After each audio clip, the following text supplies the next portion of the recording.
Welcome back to my new video and new vlog. तो बहुत सारे बंदे मुझे पूछ रहे थे व्हाट्सएप में मुझे मैसेज करके कि हमें बताएं कि कज़ाकिस्तान में अगर किसी ने आना हो एज अ टूरिस्ट या एज अ स्टूडेंट तो अकोमोडेशन का क्या हिसाब किताब होता है यहाँ। बहुत सारे जैसे कि बच्चे पढ़ने आते हैं यहाँ, तो उनके लिए तो एक तो कंपलसरी होता है हॉस्टल। तो ये तो बाकी बातें बाद में करेंगे, अभी मैं आपको बता देता हूँ एज अ टूरिस्ट। सबसे पहले मैं बताता हूँ, अगर आप तो सैर सियाहत के लिए आते हैं, घूमने के लिए आते हैं, तो कज़ाकिस्तान में अकोमोडेशन यानी कि जो जहाँ आपने रहना है, हॉस्टल हो गया, अपार्टमेंट हो गया या कोई घर वगैरह। बेसिकली फ़र्स्ट ऑफ़ ऑल तो घर यहाँ मिलता नहीं है। अगर घर मिल भी जाए तो उसका थोड़ा अलग सीन होता है, थोड़ा पेमेंट ज़्यादा एक्स्ट्रा चार्ज करते हैं। तो घर सूटेबल भी नहीं होता हमारे लिए जो कि एज आ विज़िटर होते हैं जो बंदे, तो उनके लिए सबसे एक चीप जो रह जाता है वो कि होता है हॉस्टल, और मतलब कि यानी कि जो मिक्स्ड शेड डॉर्मेटरी होती है, तो वो सबसे बेस्ट रह जाता है उनके लिए। और अगर कोई बंदा रहना चाहता है अपार्टमेंट में यानी कि थोड़े ज़्यादा पैसे लगा के अपने आराम के लिए, तो वो फिर अपार्टमेंट ले सकता है। तो उसकी मैं आपको प्राइस बता देता हूँ कि वो अपार्टमेंट कहाँ से स्टार्ट होते हैं। वो 1.5 लाख से 1,50,000 से लेकर, कज़ाकिस्तानी टेंगी में बता रहा हूँ आपको, पाकिस्तान में नहीं बता रहा, इंडियन पेमेंट में नहीं बता रहा आपको, मैं ना डॉलर में बता रहा हूँ। 1,50,000 टेंगी यानी कि 1,50,000 टेंगी से शुरू होकर 3 लाख टेंगी तक जाता है, और इससे भी अबव जाता है। ये तो भी मैंने स्टार्टिंग प्राइस से बताई है आपको, तो इससे आप अंदाज़ा लगा सकते हैं। और आप ऐसी बहुत ज़्यादा ऐप्स हैं, ऐप्स की चलो बाद में बात करेंगे। और अभी मैं आपको बता देता हूँ स्टूडेंट्स के बारे में।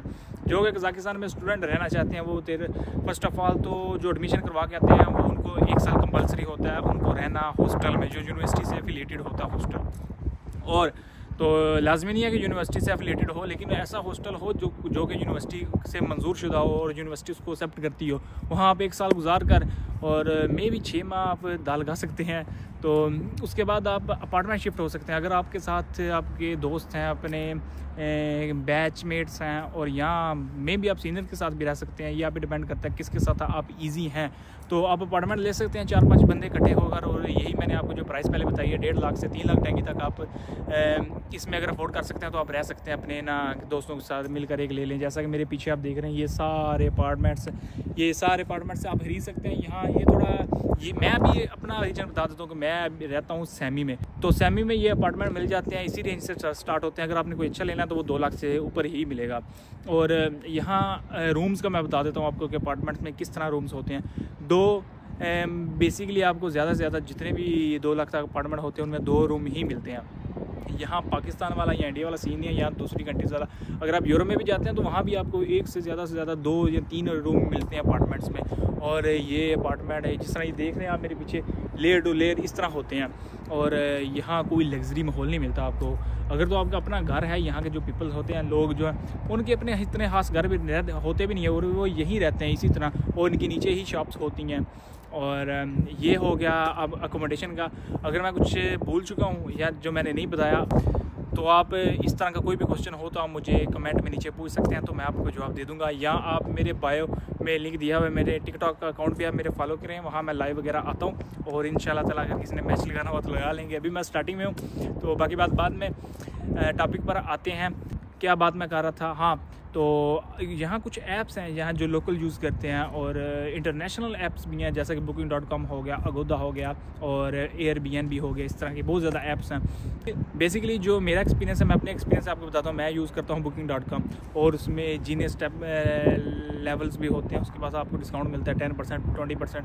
तो इस तरह मैं बेसिकली इस्ताना जब भी जाता हूँ और अपना वीज़ा स्पेन का, बार्सिलोना का वीज़ा लगवाने के लिए, तो मैं वहाँ booking.com से ही करता हूँ। हाँ, एक और ऐप है जो कि यहाँ लोकल यूज़ करते हैं, जिसका नाम है Krisha.com। वो आप डाउनलोड भी कर सकते हैं, आप ऑनलाइन भी देख सकते हैं, उसकी वेबसाइट भी है। वहाँ ये लोकल यूज़ करते हैं और समझा जाता है कि वहाँ चीप मिलते हैं, और वाकई में मिल जाते हैं। और हमेशा आपको यहाँ अगर कोई बंदा आता है एज अ विज़िटर, तो उनको देखना चाहिए कि अपार्टमेंट्स में हमेशा पिक्स देखकर वो जहाँ होती है, और लोकेशन देख करके कहाँ सेंटर में है या सिटी के। अगर आप सिटी के बाहर लेते हैं तो आपका टैक्सीज का बहुत ज़्यादा खर्चा आएगा। तो हमेशा कोशिश करें कि आप सिटी के दरमियान में जो जगह हो ना वहाँ लें, ठीक है। जैसा कि मैंने आपको पहले बताया, कोई क्वेश्चन हो तो आप मुझे कमेंट में पूछ सकते हैं। और ये कुछ लोकल ऐप का भी मैंने आपको बता दिया, और इंटरनेशनल ऐप्स जो कि चलती हैं कज़ाकिस्तान में मैंने बता दिया। अगर आपने सबसे चीप वाला काम करना है तो वो हॉस्टल ही आपके लिए बेटर है। लेकिन हाँ, एक और मेन पॉइंट यहाँ, अगर आप होटल लेते हैं ना किसी चीप हॉस्टल में, जो शेयर डॉर्मेटरी होती है, और वो शेयर डॉर्मेटरी इस तरह होती है, आपका अगर बेड है ना तो उसके ऊपर भी एक बेड लगा होगा, 2 बेड हो गए इस तरह, 2 से ज़्यादा नहीं होते, 2, एक नीचे बेड हो गया, एक ऊपर हो गया, इस तरह रूम में 3-4 बेड होते हैं, तो ये इसे कहते हैं शेयर डॉर्मेटरी। तो यहाँ आप रह सकते हैं। ये सबसे चीप कज़ाकिस्तान में सिस्टम है अगर आपने कहीं रहना हॉस्टल में। तो फ़ूड की बात कर लेते हैं। कज़ाकिस्तान में इन हॉस्टल के साथ फ़ूड नहीं मिलता, अगर आपने लेना किसी अपार्टमेंट में तो मिल सकता है आपको फ़ूड, और वो भी एक्स्ट्रा चार्ज करते हैं। ये मैंने फ़ूड की आपको प्राइस नहीं बताई। अगर आपने अपार्टमेंट पर डे लेना है तो उसकी भी प्राइस वेरी करती है, 5 से 6 हज़ार से स्टार्ट होता है, जो सबसे बेसिक लेवल है प्राइस का, वो मैं आपको बता रहा हूँ। वो 5 से 6 हज़ार से शुरू होता है और जाता है 15,000 20,000 पर डे के हिसाब से।